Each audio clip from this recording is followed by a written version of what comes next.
the lane. 15-10. Touchdown, Chargers.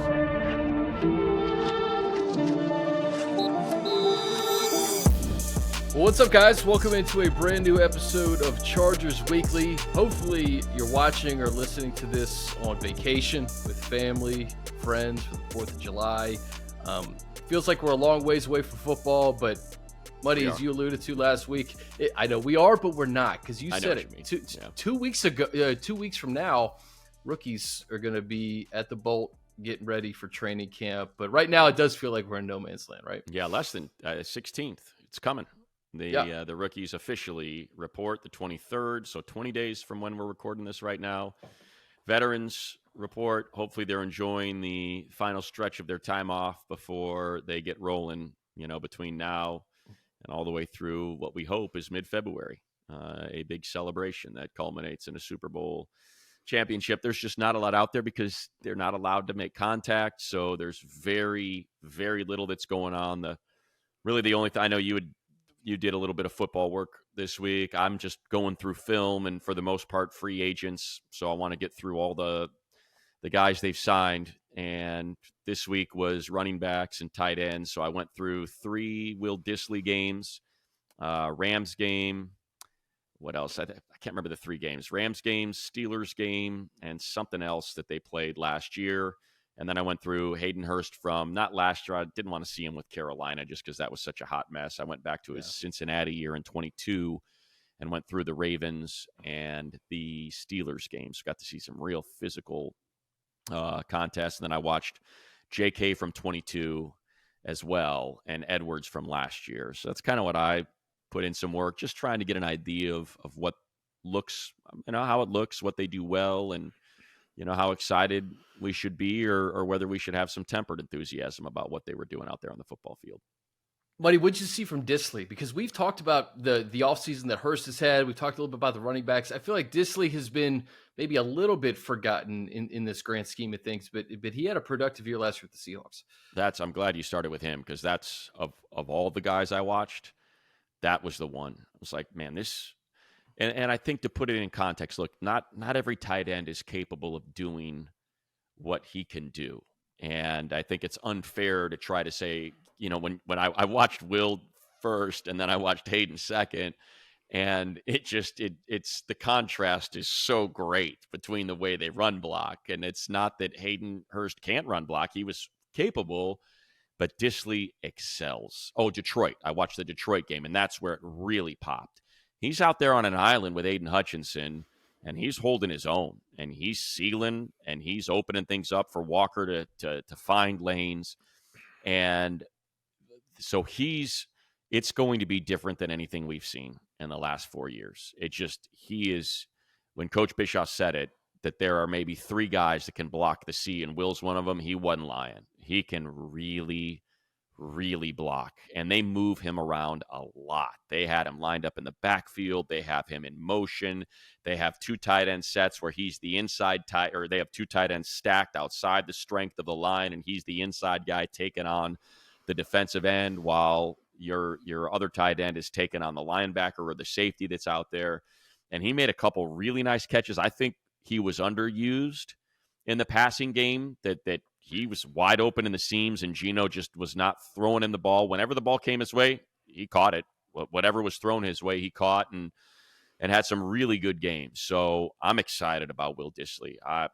There's a lot to like there, and something that we have not seen in quite a while. And I think there's a reason why when he was brought up in the presser with Justin Herbert, he made a point to say, and hey, he's not just a run blocker now. He can catch, because he was running some really nice routes, had a real good red zone rep that culminated in a touchdown. And yeah, he can catch the ball. He can high point. He is comfortable with contact and securing the ball. He's got good hands. So that's what I'm real excited about. That's a heck of a signing. And I think that's going to, like you said, we have not talked about it a lot, Chris, but that's one that I think is going to go a long way for this team.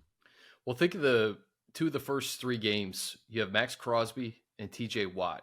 And we have seen Trey Pipkins on an island with Max Crosby the last several years. So to have a player like Dissly, who has not been on the Chargers roster the last several years, to help a Slater or to help an alt with some of these all-pro rushers. I mean, Crosby and Watt, you throw Myles Garrett in there, they're maybe the three best in all the NFL. You have two of them to start the year in September.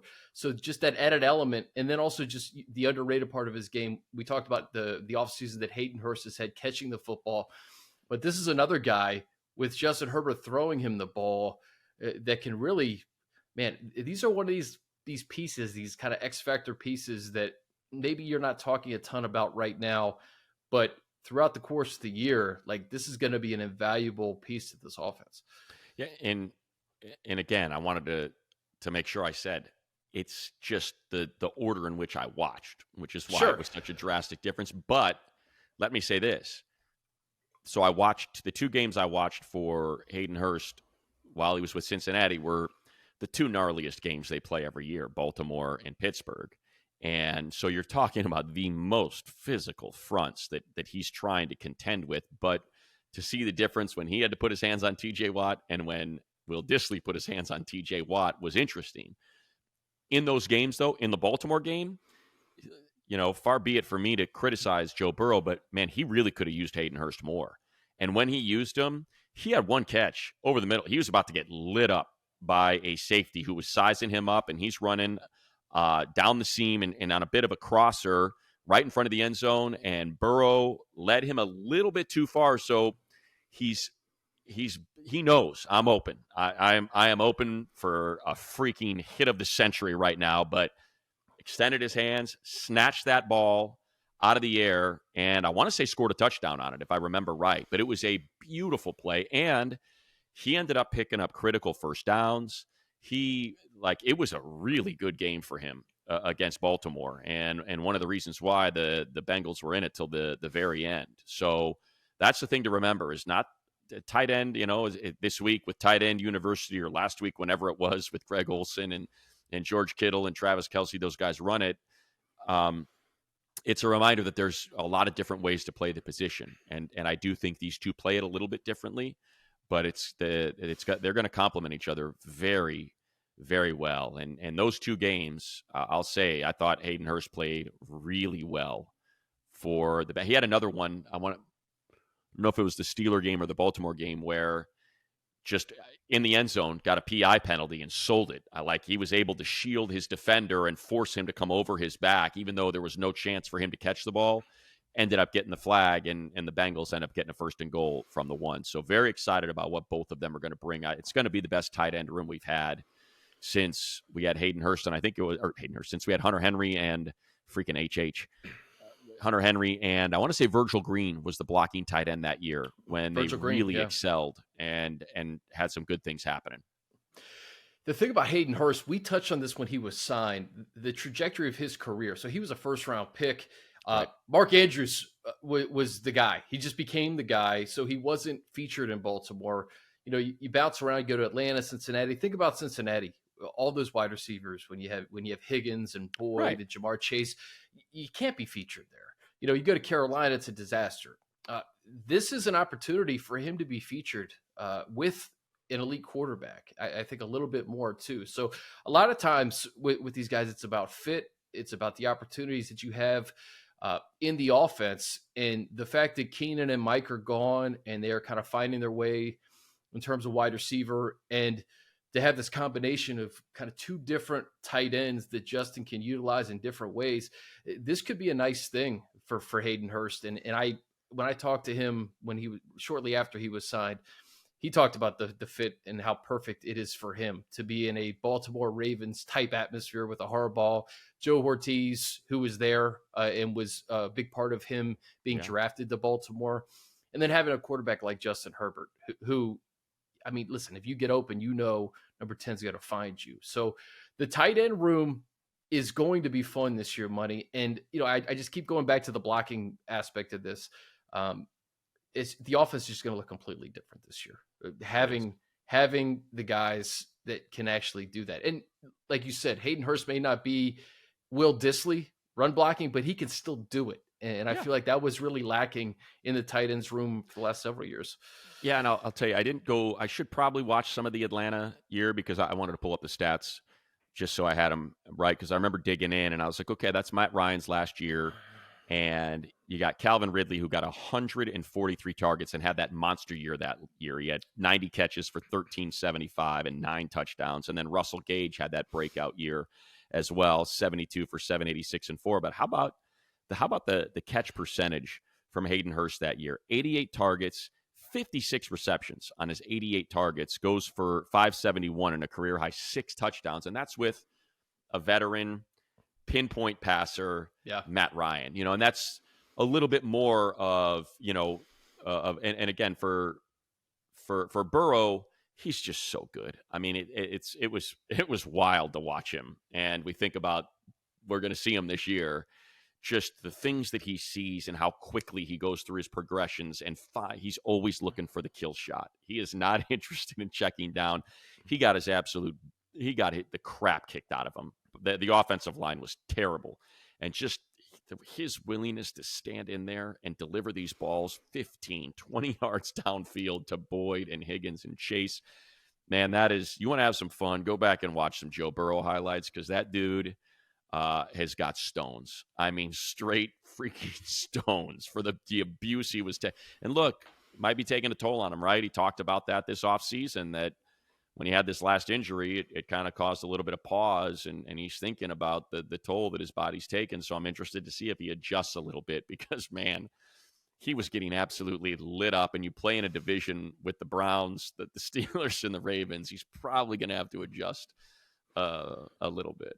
Yeah, he's had a ton of injuries just really from the beginning of his rookie year. And, Justin, for the most part, for the first few years of his career, pretty clean. And then the last couple of years, just different issues throughout that I think may have hampered his ability and his performance. But I tell you, it's July 3rd. If you guys are in need of football, all right, I turned on the Hard Knocks with the Giants offseason yesterday, and I found it pretty fun and pretty interesting. Is it Joe Shane, the GM of the Giants, is really, he's the main character in all this, and Brian Daboll's in it, and they're trying to identify a new defensive coordinator. They know Daniel Jones is coming off an injury, making $40 million a year.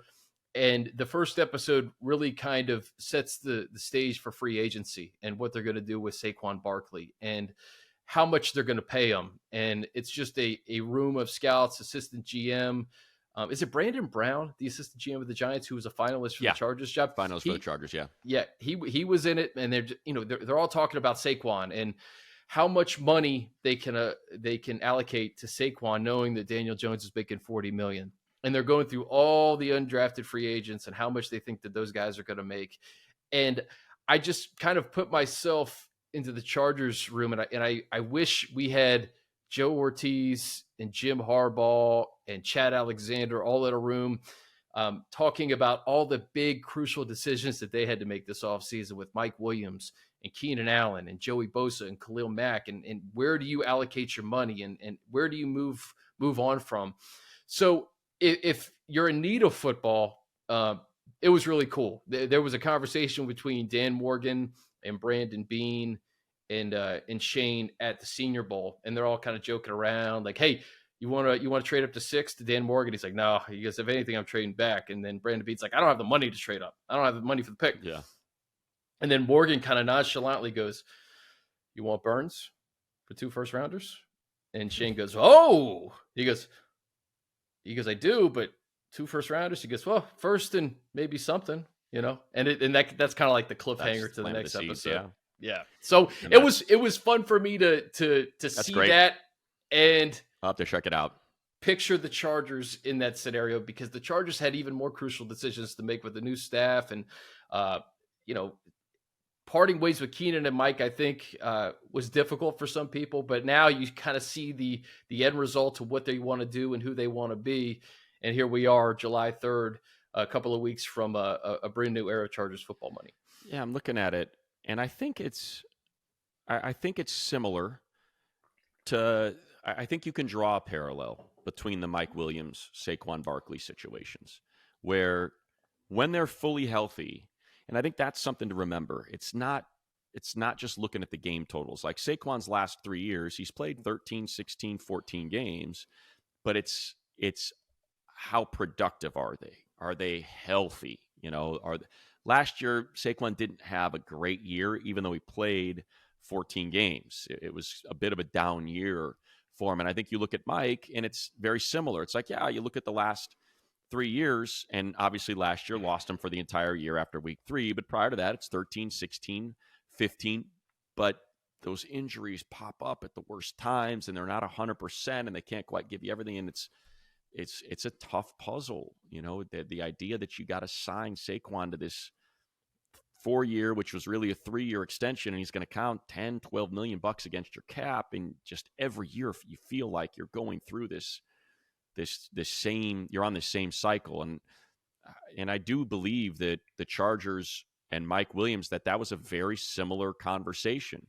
Hey man, when he's out there, he and Herbert are an exceptional pair, man. Like, he is exactly what we need. And he is the explosive receiver. Speed notwithstanding, you don't need it because of how well and how accurate Justin is with the football and how good Mike is at winning 50-50 in contested catches. So I'm sure it wasn't an easy decision, but then when you bring in the money, it is. And that's why I think when those opportunities weren't necessarily out there for him, you started to hear, oh, he could come back, that they are absolutely open to bringing him back. They just couldn't do it at $20 million. And then, he ended up getting to the 13 or 14 million, whatever that number was with the Giants, and it's like, or with the Jets. And it's like, yeah, it's not going to happen. And those are the tough decisions. People think they insert an emotional component to it. And in business, you cannot be emotional. That's how you make bad decisions. You must operate without emotion. And it has got to be a straight, and it's heartless. And I get it. These guys sacrifice their physical well-being for you. So you want there to be some, but when it comes to trying to put this financial puzzle together, the pieces don't always fit. And I would assume that's what both Joe Shane and Joe Ortiz would tell you about those two players. Yeah, that's perfect. And it's a segue to the money allocation, right? Joe Shane says, I can't have a $40 million quarterback handing off to a $12 million running back. I need to protect the $40 million quarterback. So that was basically what everybody in the room came to. It's like, we have to protect Daniel Jones to see if he even is the guy. He's making $40 million a year. So you liken him to the Chargers. I have a $50 million quarterback that I need the receivers around him.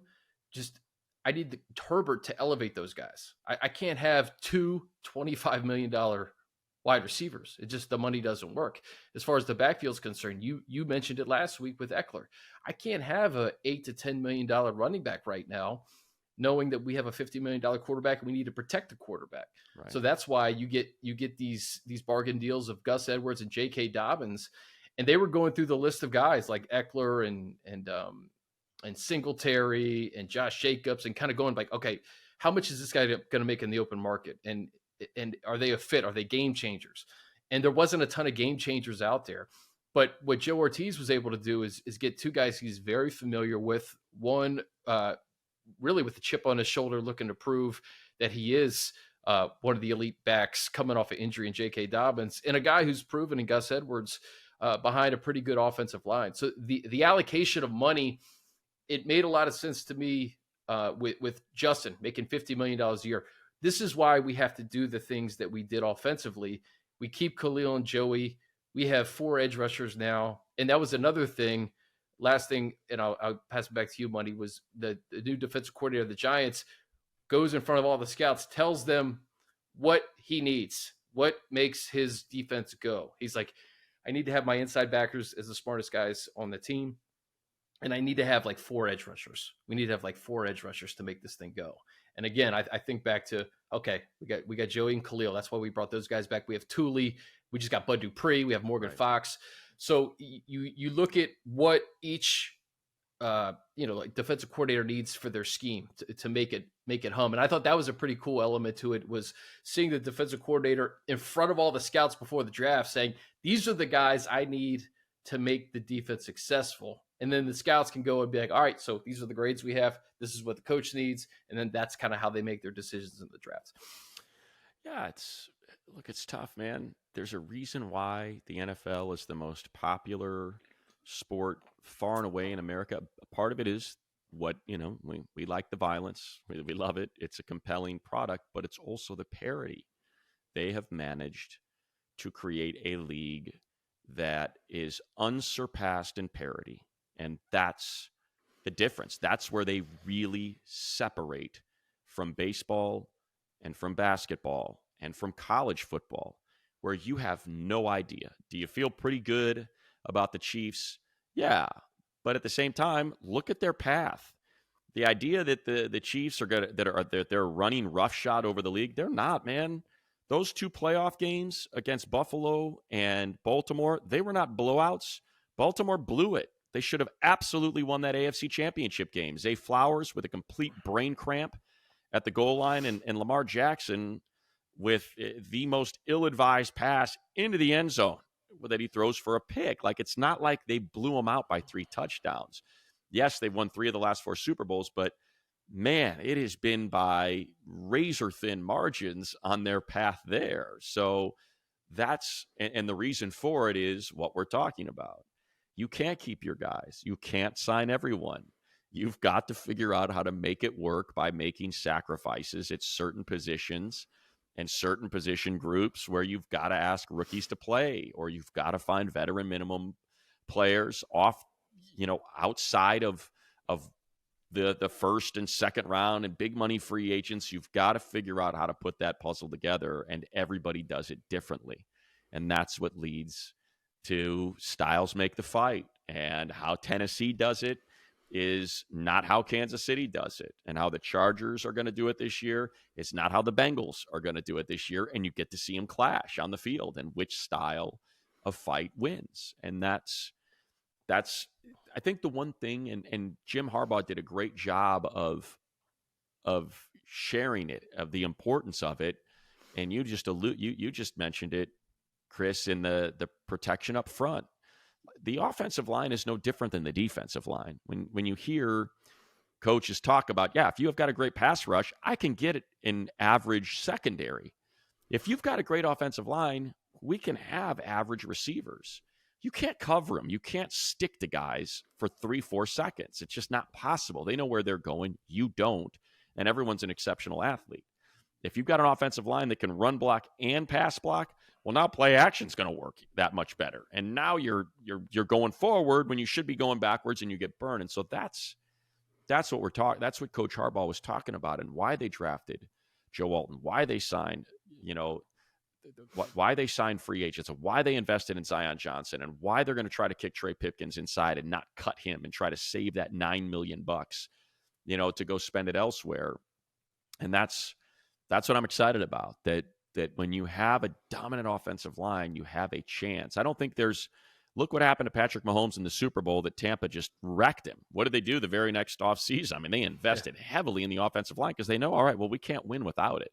So that's what goes into it. I'm looking at the rushing stats from last year, and it's wild to look at it, right? You've got Raheem Mostert, David Montgomery, Najee Harris on a rookie deal, and DeAndre Swift, and all these, who was signed to it was traded for a low round pick, and Kyron Williams, a 5th round pick, and they're in there with Christian McCaffrey and Derrick Henry, big money back. So you can get it. You gotta get a little bit of luck, and you got to do your evaluations right, and you got to have a solid offensive line, and you may not have to hand Saquon Barkley $40 million. And calculated risks, and that's what Joe Ortiz did with J.K. Dobbins. You said you watched some Dobbins and Gus Edwards money this week. What did you see from Dobbins specifically when he was healthy? Because that's the expectation, hopefully at some point in September. Yeah, 3 down back. That's what you see. He catches the ball really well, and as soon as that ball's in his hands, he's gone. And that's what it's all about. It's about snatching the ball and then getting positive yardage after it. It's not necessarily the hands when it comes to running backs, but it's the transition, and how quickly can you transition to being a runner from a catcher. And that's essentially what makes elite wide receivers, especially tight ends at that position. And one of the reasons why people were so excited about Brock Bowers, because the second he catches the ball, he's like a wide receiver, and he's on the move. And that's one thing I noticed with Dobbins is as soon as that ball was in his hands, he's making the first guy miss. He's got that vision to look downfield. We already know how good he is as a runner. Does not go down on first contact, has patience, waits for the hole to open, has burst, has wiggle. He's the whole package, man. He is the entire pack, good in pass protection. So and now look, a lot of that was the mesh. So many, they ran a ton of pistol, and there's a lot of, you've got the most explosive, weapon at quarterback when it comes to running the ball. So those defenses are all, they're on the pause for a second because they don't know if it's Lamar or if it's the back. So that certainly helps. But that was what jumped out to me, is that he's man, if he's healthy and if he still has that sort of explosion, you're talking about a Saquon Barkley level runner. Because he can catch, and they'd line him out wide, and he'd run routes, and he'd catch the ball, with the defender and the sideline between, with the sideline on one side and the defender on the other, and he's tracking the ball and catching it. And it's just health. And Gus, I think, is a lot better than people give him credit for. He is patient. He is waiting for the right hole to, you don't score 13 touchdowns by accident. Yeah, a handful of them are second try, goal line. We think about those Austin Eckler touchdowns when they really started piling up, and it's like, oh, it's on the second, and he didn't get the first one to go in, got the second one or the third one. There's some of those, but he's a much better running back than I think people give him credit for, where he does have good vision and he does make guys miss, and he is a very patient runner. So I'm very excited about it. It's just, can they stay healthy? If they can, it's going to be especially if JK can stay healthy the whole year, it's going to be one of the best running back rooms in the league.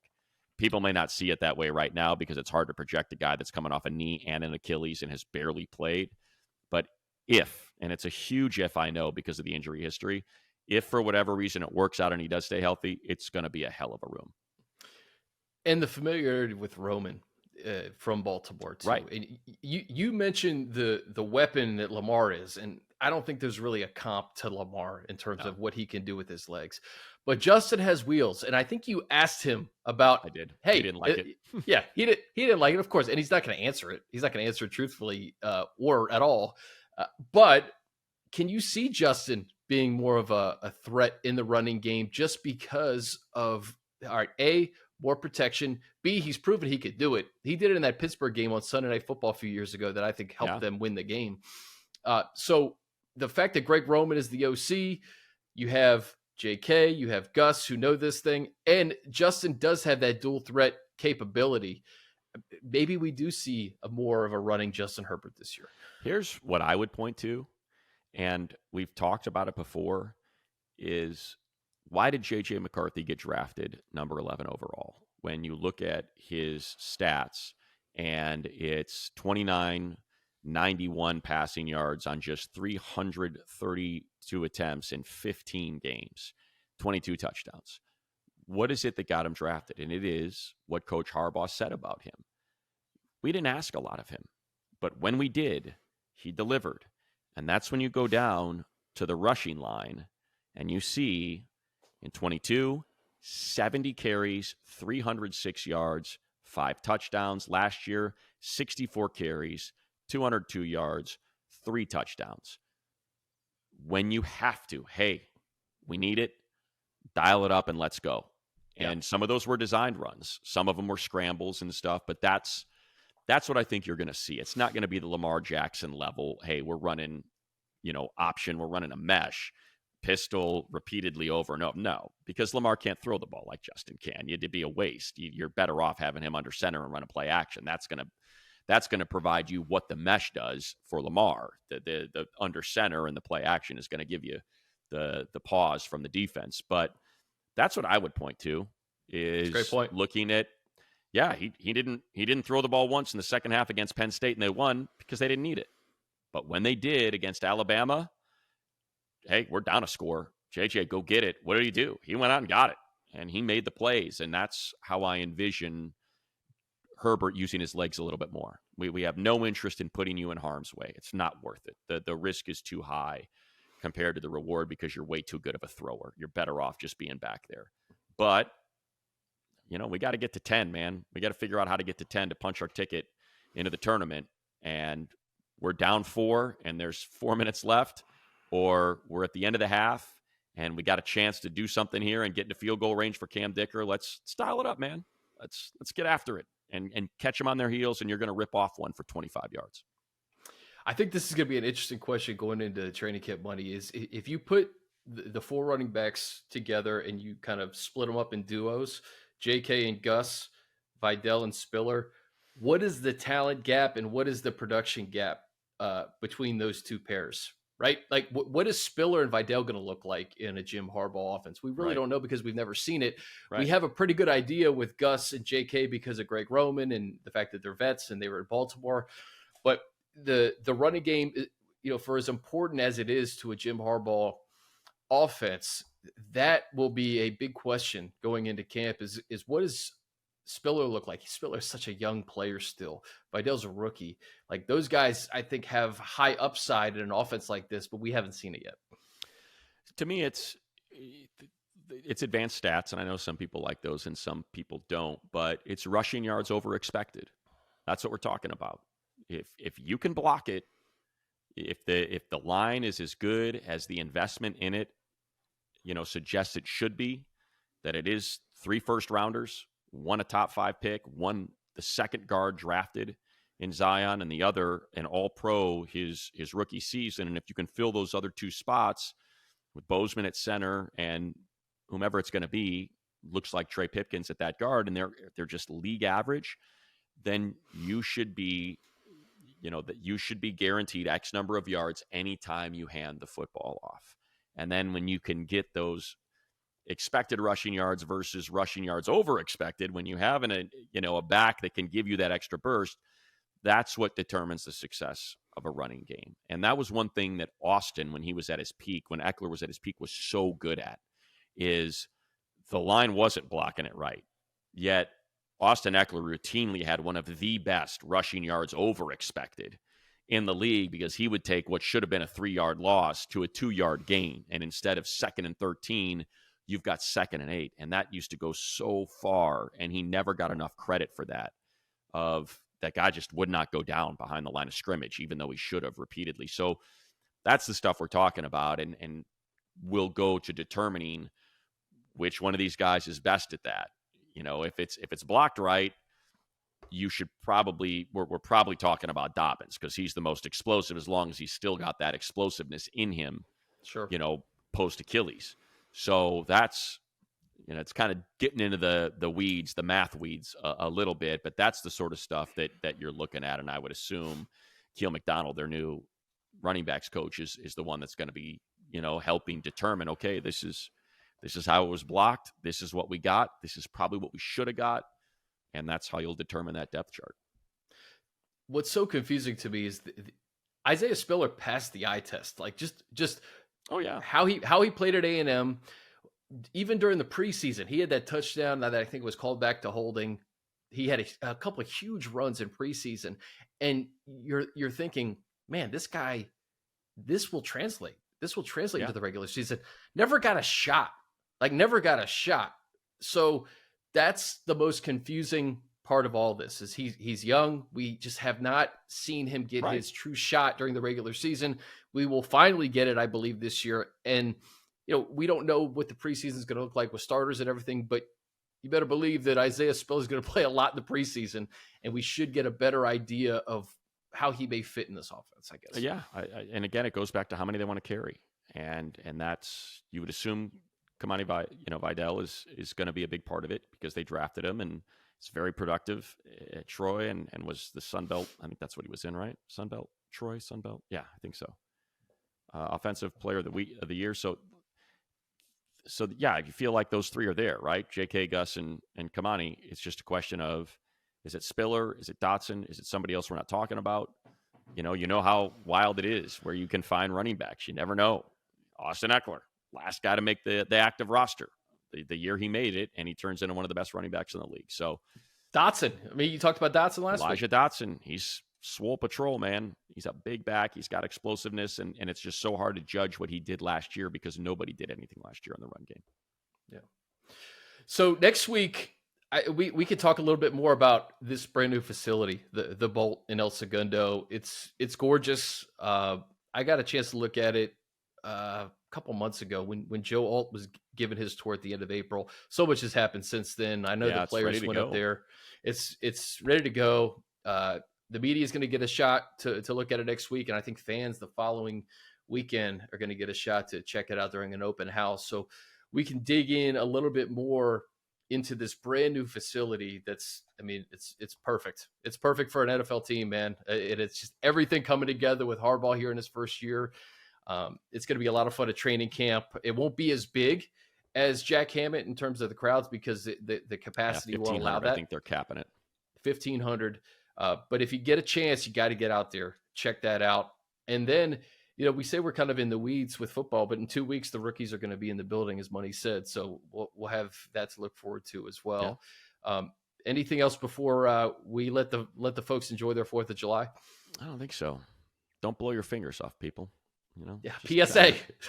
Sit back and enjoy. Sit back and enjoy. There's nothing wrong with a spark. Well, there is something wrong with a sparkler. Those things tend to give you gnarly scars because you don't see it. You drop it on the ground. Now you've stepped on it. And you've got this giant freaking piping hot rod that's stuck to your foot, and you're trying to peel it off, and you rip your skin off, and you got to find a bucket of cold water. Maybe a little too detailed. What are you doing for the 4th? Are you hicking around? My family's out of town. They're out watching they're out in Cape Cod watching the Cape Cod League. So nice. So they're out there. Tip of the cap to Mikey Ebner from SC. He's was the pitcher of the week, I think, last week. So they're out visiting with his family and watching him and having a great time. So I am flying solo, which is probably dangerous. Wow. But, yeah, I know. So between tonight and throughout the week, although it's probably not because the waves are supposed to be really good. There's a swell coming in. So I would imagine I'm going to be in bed early and out there at 4:35 in the morning tomorrow or the 4th of July and the 5th of July. So that probably will keep me in check and I'll be behaving a little bit. Yeah, we'll see. We'll see. Yeah, we'll see. You're right. 35 minutes of 35 minutes of football, things. A PSA, and then I think everybody should just keep eyes on Money. If you're around, be careful. Keep eyes on Money. He's solo. Wife's not here to keep me in check, so I can get a little sideways. You want to do another podcast on the 4th? Yeah, right. If you see me, just do me a favor, find some cardboard or something and put it over me so I stay warm if I'm passed out on a sidewalk somewhere. That'd be great. Let's end it there. For Money, I'm Chris. Happy 4th of July, Chargers fans. We'll see you next week.